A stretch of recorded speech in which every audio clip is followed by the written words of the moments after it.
வணக்கம். இன்னைக்கு வீடியோவில் ஹோட்டல் சுவையில் பீட்ரூட் பொரியல் எப்படி செய்யலான்னு பார்க்கலாம்.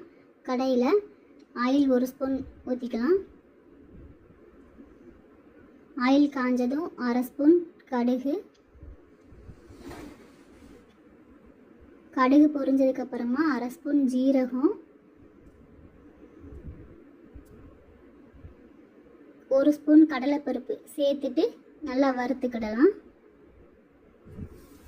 கடலைப்பருப்பு கொஞ்சம் பொன்னிறமாக வர்ற வரைக்கும் லைட்டாக வறுத்துக்கோங்க.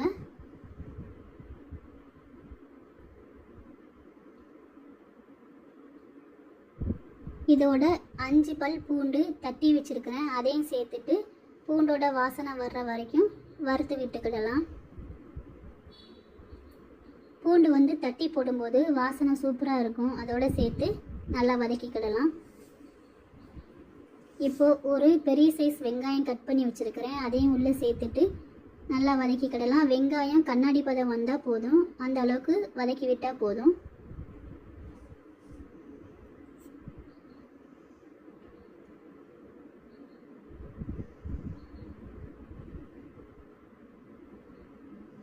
இதோட ஒரு 3 கொத்து கருவேப்பிலை சேர்த்துக்கலாம்.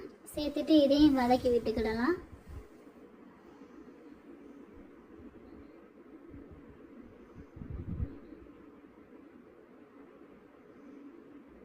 இப்போ ஒரு பீட்ரூட் எடுத்து அதை வாஷ் பண்ணிவிட்டு கட் பண்ணி வச்சுருக்கேன், அதையும் சேர்த்து வதக்கிக்கிடலாம். இதோட லைட்டாக தண்ணி சேர்த்துக்கலாம், ரொம்ப சேர்த்துடக்கூடாது, லைட்டாக சேர்த்தா போதும். ஒரு மூடி போட்டு 2 நிமிஷம் வேக விட்டுடலாம். சைடில் நம்ம ஒரு பொடி செஞ்சிடலாம். இதுக்கு கடாயில் 1 ஸ்பூன் ஜீரகம், 1 ஸ்பூன் மல்லி சேர்த்துருக்கிறேன். ரெண்டையுமே பொன்னிறமாக வர்ற வரைக்கும் வறுத்து விட்டுக்கிடலாம். அடுப்பை சிம்மில் வச்சுட்டு வறுத்துக்கோங்க. இதோட ஒரு 50 கிராம் தேங்காய் சேர்த்துக்கலாம். சேர்த்துட்டு இதையும் சேர்த்து வறுத்துக்கிடலாம். வறுத்து இதை பொடி பண்ணணும். மிக்சியில் போட்டு ஆறுனதுக்கப்புறம் பொடி சேர்த்துக்கோங்க.